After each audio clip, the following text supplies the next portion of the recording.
যে আমরা একটা ফোন নিয়ে নিচ্ছি। Hello hello hello. আসসালামু আলাইকুম। ওয়ালাইকুম আসসালাম।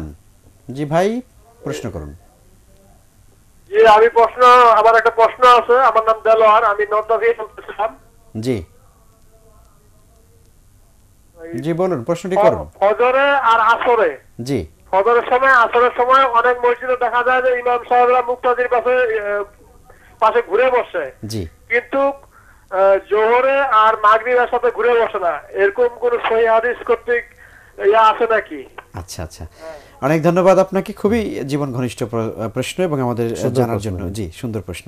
উনি লন্ডন থেকে প্রশ্ন করেছেন যে ফজর এবং আসরের সালাতের পরে ইমাম সাহেবগণ ঘুরে বসেন, বাকি 3 ওয়াক্ত ঘোরেন না, ব্যাপারটা কি আসলে? আমি ইমাম সাহেব অনুরোধ করবো বাকি 3 ওয়াক্ত ঘুরে বসার জন্য।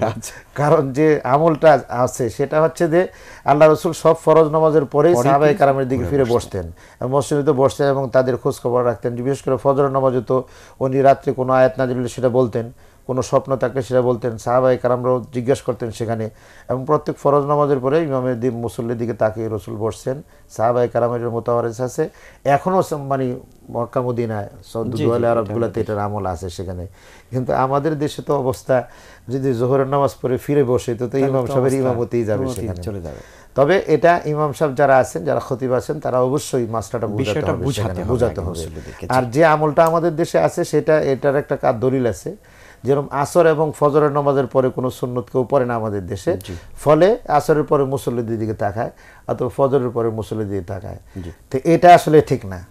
সব নামাজের পর সুন্নত পড়বে, সে তার মতো সে আলাদা পড়বে। সেখানে ইমাম নামাজ ফিরে মুসল্লির দিকে ফিরে বসবে, তাদের কোনো মাসলা মাসাইল থাকলে বলবে, কোনো প্রশ্ন উত্তর থাকলে সেটা বলবে। এখানে একটা বিষয় মানে আমাদের আসলে আমাদের দর্শকদের জানা প্রয়োজন যে আমরা ওই যে মানে ফরজ সালাতের পরপরই যে মুসল্লিরা সুন্নতের জন্য দাঁড়িয়ে যায়, এখানে এই জিনিসটা তো ঠিক না। সে কারণেই সম্ভবত ইমাম সাহেবরা ঘুরে বসেন। ফরজ নামাজের পরে কিন্তু মাসলা আর একটা ভিন্ন দিকে আমরা না যাই, কিন্তু মাসলাটা হলো যে প্রত্যেক ফরজ নামাজের পরেই দোয়া আছে, কিন্তু আমাদের দেশে হলো হাত তুললে এটাকে দোয়া হিসাবে গণ্য করা হয়, আর হাত না তুললে এটাকে দোয়া হিসাবে গণ্য করা হয় না। আসলে ফরজ নামাজের পরে আল্লাহ রাসূল তো অনেক দোয়া করেছেন, মাসুরা অনেক আছে সেখানে, সেই দোয়াগুলো আপনি পড়তে পারেন সেখানে। আর এটি ইমাম মুসল্লির দিকে ফিরে পড়তে পারে সেখানে, কোনো মাসলা মাসাইল থাকলে বলতে পারে, নামাজের কোনো জরুরি কোনো ঘোষণা থাকলে সে বলতে পারে সেখানে নামাজ সংক্রান্ত।